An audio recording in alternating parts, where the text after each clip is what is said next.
สวัสดีท่านผู้ชมทุกท่านกันด้วยนะครับสำหรับคลิปนี้เราอยู่กันใน King Legacy อัปเดตที่ 5 แล้วนะครับก็สำหรับคลิปนี้ผมจะมาอธิบายเกี่ยวกับสิ่งต่างๆที่เปลี่ยนไปหรือว่ามีอะไรเพิ่มเข้ามาในอัปเดตนี้นะครับผมอย่างแรกเลยก็คือ UI นะครับ User Interface ที่เปลี่ยนไป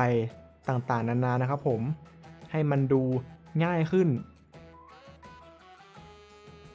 ต่อมานะครับจะเป็นระบบสุ่มผลแบบใหม่นะครับผมกาชาตรงนี้ก็จะเป็นหน้าสุ่มผลนะครับซึ่งจะไม่เหมือนเดิมแล้วนะครับผมจะเปลี่ยนเป็นระบบกุญแจนะครับใช้เปิดกล่องซึ่งแต่ก่อนเนี่ยเราจะใช้เงินกับเจมนะครับแล้วก็สุ่มผลเลยใช่ไหมแต่คราวนี้จะเป็นกุญแจนะครับซึ่งกุญแจตอนนี้ก็จะมีทั้งหมด5ระดับนะครับยิ่งระดับสูงเท่าไหร่ยิ่งได้ผลปีศาจดีมากขึ้นเท่านั้นนะครับซึ่ง Copper Key เนี่ยสามารถใช้เงินซื้อได้นะครับแล้วก็จะรีสต็อกทุกๆ1ชั่วโมงนะครับผมสามารถซื้อได้ทีละ10ดอกนะ Iron Key นะครับสามารถใช้เจมซื้อได้นะครับไม่จำกัดเลยยิ่งมีเจมเยอะก็ซื้อได้เยอะนะครับผมก็อันนี้คือเรทนะครับส่วน Platinum Key นะครับสามารถคราฟได้นี่นะครับ Legacy Trader แล้วก็สามารถคราฟ Platinum Key จากตรงนี้ได้แล้วก็จะมีอีกอันนึงนะครับผมเป็น Diamond Key แต่ว่าวิธีหานั้นเราต้องไปคราฟกับ NPC นะครับผมซึ่ง NPC นั้นจะซ่อนอยู่ในทะเลแห่งนี้ทุกคนก็ต้องลองไปหาดูนะครับว่ามันอยู่ตรงไหนหาไม่ยากโอเคเราลองซื้อไป99อันแล้วลองกดเปิดนะครับทีละ10กล่องเราก็จะสามารถกดสคิปได้แล้วนะครับผมสำหรับใครที่ไม่อยากลุ้นแต่อยากสุ่มรัวๆเพื่อหาผลที่ต้องการ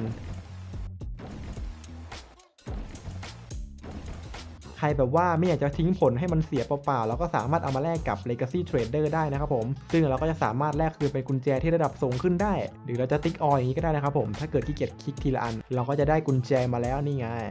ถัดไปนะครับผมจะเป็นการรีบัลตี้หรือก็คือเข้าหัวนั่นเองนะครับก็จะมีการรีเซ็ตนะครับทุกคนก็จะเริ่มต้นที่ศูนย์ใหม่แล้วนะครับผมแล้วก็สามารถเก็บใหม่ได้จากการฆ่าบอสทุกๆตัวที่อยู่บนโลกเลยนะครับผมยกเว้นเจ้าทะเลแล้วก็โกลชิปนะครับซึ่งเราสามารถเก็บจำกัดได้แค่3ล้านนะครับตอนนี้ผมฆ่าหัว99ล้านนะก็เลยไม่ได้ฆ่าหัวจากบอสเดี๋ยวผมจะลองดูโอเคตอนนี้ผมฆ่าหัวศูนย์แล้วผมจะลองฆ่าบอสดูนะครับ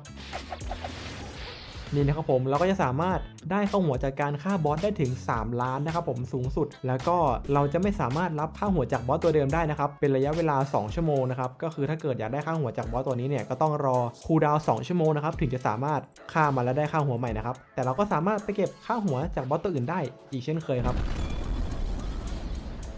สำหรับค่าหัวนะครับตอนนี้ก็ตันที่100ล้านนะครับผมแล้วก็จะมีการบัฟค่าหัวเวลาที่เรา PVP ด้วยนะครับยิ่งเราค่าหัวเยอะเท่าไหร่เราก็จะได้บัฟเยอะมากเท่านั้นนะครับถัดไปนะครับผมเป็นหลอดแสดงสกิลนะครับว่าสกิลนี้กดค้างได้ถึงไหนนะครับเช่นสกิล E ของฝนน้ำแข็งนะครับก็จะมีหลอดขึ้นมาด้านล่างนะครับผมซึ่งหลอดนี้จะเป็นการบอกนะครับว่าเราสามารถบินสูงสุดได้นานแค่ไหนนะครับสำหรับทุกๆสกิลที่เคลื่อนไหวก็จะมีหลอดนี้ขึ้นมานะครับผมต่อไปนะครับเป็นหลอดเทเลพอร์ตหรือก็คือโซนั่นเองปุ๊บนี่นะครับผมก็จะมีหลอดเทเลพอร์ตเด้งขึ้นมาว่าเราจะใช้ได้อีกครั้งเมื่อไหร่นะครับต่อไปก็จะเป็นหลอดของ Conqueror นะครับผมกด U ปุ๊บก็จะมีหลอดแสดงแถบคูลดาวน์ขึ้นมานะครับแล้วก็มีการปรับเปลี่ยนเล็กน้อยนะครับผมตอนนี้สตันของ Conqueror จะได้ผลกับทุกคนที่มีค่าหัวต่ำกว่าเรานะครับจะไม่ใช่ตามเลเวลแล้วนะครับผมแล้วก็เมื่อกี้จะมีขึ้นบอกนะครับว่าค่าหัวห่างกันเท่าไหร่ถึงไม่สามารถสตันได้นะครับแล้วก็ตอนนี้สีของ Conqueror ก็จะขึ้นอยู่กับสีของ Armament แล้วนะครับผมนี่เลยตัวเปลี่ยนสีเราก็จะมาเลือกสีกันนะครับส่วนนี้ก็จะเป็น UI ใหม่ก็จะมี UI ส่วนใหญ่ก็จะเปลี่ยนเป็นประมาณนี้หมดเลยนะครับให้มันดูสวยงามมากขึ้นโอเคเราจะลองเปลี่ยนเป็นสีแดงแล้วกันนี่ลองใช้ Conqueror ดูนี่นะครับผมก็จะเป็นสีแดงสำหรับออร่าดาบก็จะเปลี่ยนสีเช่นกันครับแล้วก็สำหรับสีลุ้งต่อไปนะครับผมก็จะเป็นระบบการเสิร์ชในหน้าต่างขายผลนะครับผมก็จะมีปุ่มเซิร์ชเพิ่มขึ้นมานะครับเราก็สามารถเซิร์ชได้เลยว่าอยากหาผลอะไรถัดไปนะครับผมจะเป็น Love Awake นั่นเองนะครับ V2 Skill Z Skill X Skill Cแล้วก็สกิล V นะครับผมศัตรูที่โดนโจมตีชุดสกิลเนี่ยจะติดสถานะชามนะครับ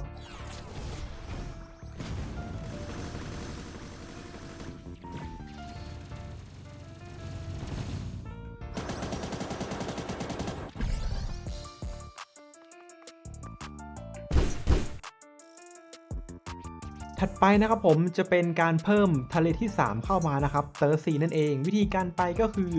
ให้เรามาคุยกับเจ้าเดอะสควิดนะครับผมมันก็จะให้เราไปกำจัดเจ้าคราเคนหนวดปลาหมึกคราเคนนั่นเองแล้วเราก็ขี่เรือไปเลยครับผม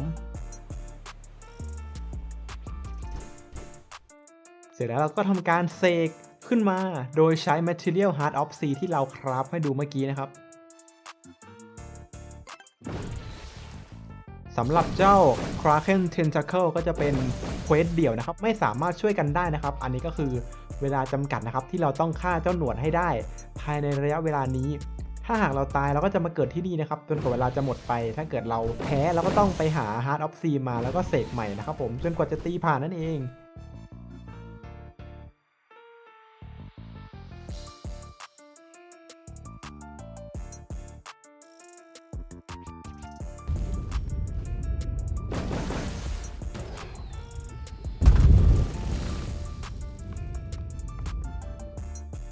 เรียบร้อยครับผมพอเราจัดการมาเสร็จเนี่ยเราก็จะต้องกลับไปคุยกับเจ้าปลาหมึกนะครับ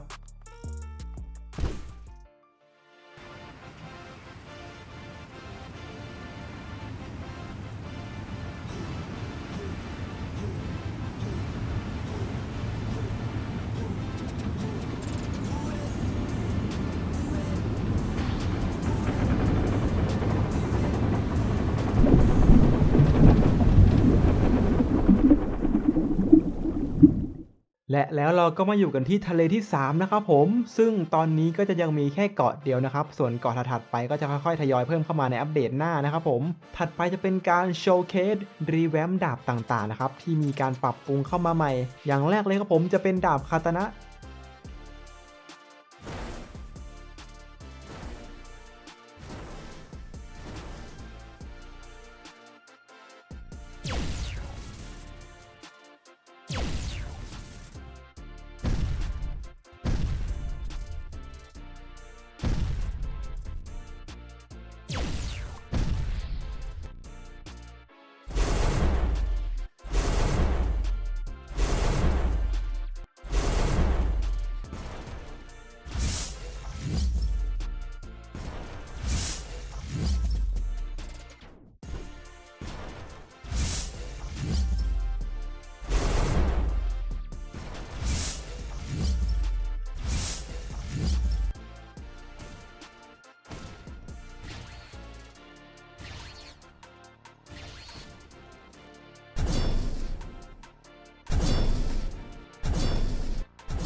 ถัดไปนะครับผมเป็นระบบการเก็บเลเวลของ Armament หรือก็คือฮาคิเกราะนั่นเองซึ่งวิธีการเก็บเลเวลก็ง่ายมากๆเลยนะครับเราก็แค่เปิดฮาคิแล้วก็ใช้อาวุธโจมตีหรือว่าจะใช้หมัดโจมตีก็ได้นะครับผมแต่ก็ต้องเปิดฮาคิอยู่นะเราก็แค่ทำอย่างนี้ไปเรื่อยๆนะครับผมเลเวลมันก็จะค่อยๆอัพขึ้นเรื่อยๆเราสามารถเช็คเลเวลได้ที่ตรงนี้นะครับผมเมื่อเราถึงเลเวล6นะครับเราก็จะสามารถปรับได้ถึง6ระดับนะครับผมก็ตามระดับที่เรามีเลยนะระดับ2ก็จะมีการเคลือบฮาคิที่มากขึ้นจนถึงระดับ6นะครับผมซึ่งการที่เราเลเวลอัพเนี่ยก็จะมีบัฟนะครับผมตามเลเวลที่เรามีเลยก็คือทุกๆ1เลเวลจะได้บัฟดาเมจและบัฟดีเฟนส์ 1% นะครับแสดงว่าถ้าเกิดเราเลเวล6เนี่ยเราก็จะได้บัฟ 5% นะครับเพราะว่าเลเวล1นั้นไม่นับนะครับไม่มีบัฟจะเริ่มได้บัฟตั้งแต่เลเวลที่2ขึ้นไปนะครับผมซึ่งตอนนี้เราก็จะมีบัฟดีเฟนส์ 5% และดาเมจ 5% นะครับผมหรือก็คือพลังป้องกันกับพลังโจมตีบวก 5% นั่นเองสำหรับ Status Point ก็มีการปรับเปลี่ยนให้เลเวล Max เนี่ยเท่ากับเลเวลของตัวเองนะครับผมตอนนี้เราก็จะมีสตัตในการอัพเลเวลได้แค่3ช่องแล้วนะครับผมก็จะมีข้อจำกัดในการเลือกเล่นมากขึ้นนะครับถัดไปนะครับผมจะเป็นระบบ Xbox และ PlayStation นะครับผมเป็นระบบคอนโทรลเลอร์นั่นเองเมื่อเราเสียบจอยเข้ามานะครับปุ๊บ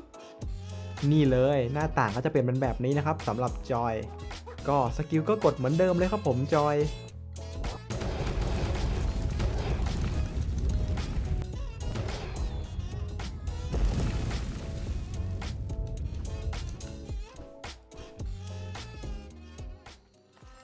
ถัดไปนะครับผมเป็นดาบเซเบอร์ V2 นะครับผม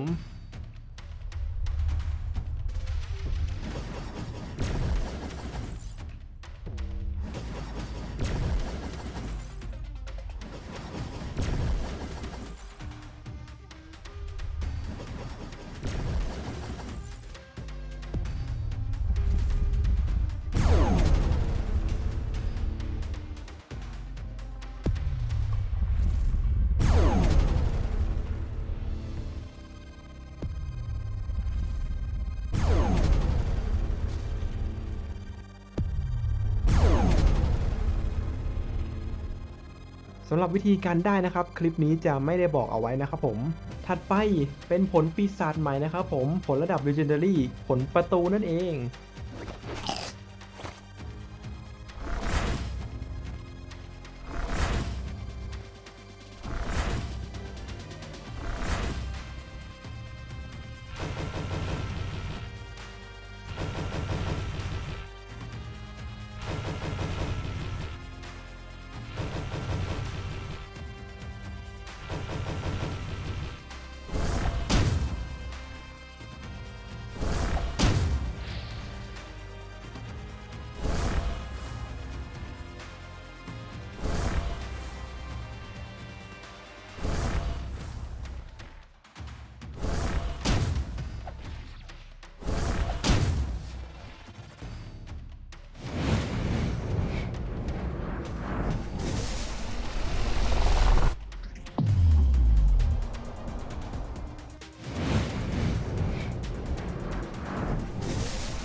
สกิลที่5เป็นการฮอปไปฮอปมานะครับผมสำหรับโลก1โลก2ก็จะมี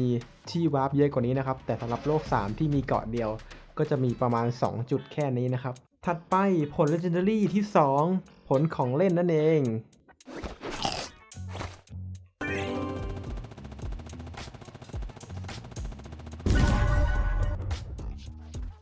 โอเคมีตัวให้เทสพอดี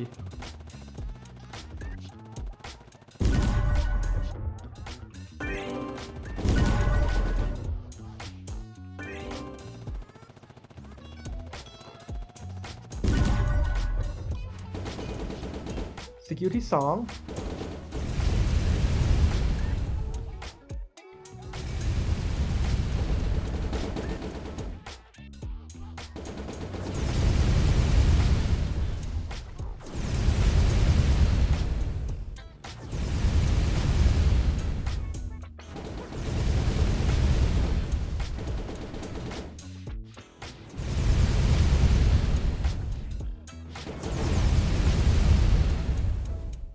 สกิลที่3นะครับ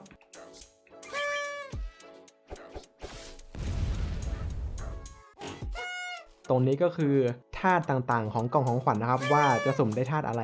ก็จะมีไฟน้ำลูกโป่งแล้วก็น้ำแข็งนะครับ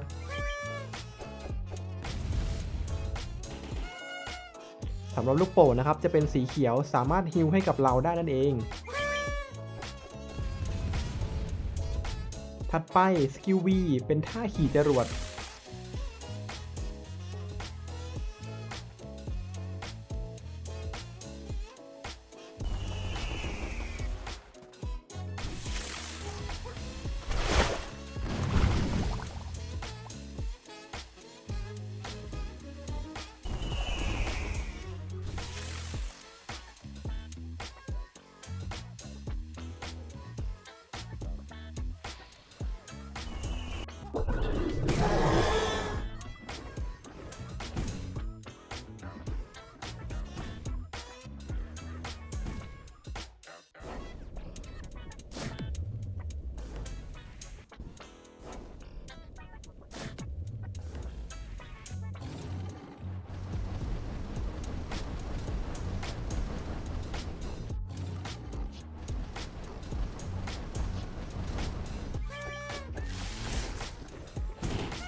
สำหรับสีไดโนเสาร์นะครับผมสามารถเปลี่ยนได้โดยการสุ่มสีที่นี่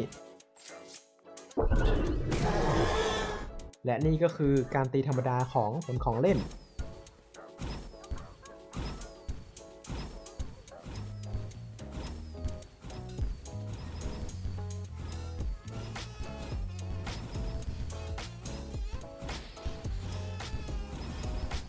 สำหรับอัปเดตนี้คร่าวๆก็มีเท่านี้นะครับผมแล้วก็ยังมีรายละเอียดเปลี่ยนแปลงภายในมากมายนะครับสามารถไปอ่านอัปเดตได้ที่ Discord นะครับผมแต่ว่าจะเป็นภาษาอังกฤษนะจะไม่มีภาษาไทยสำหรับคลิปนี้ก็ขอตัวลาไปก่อนนะครับผมแล้วเจอกันคลิปหน้าบ๊ายบาย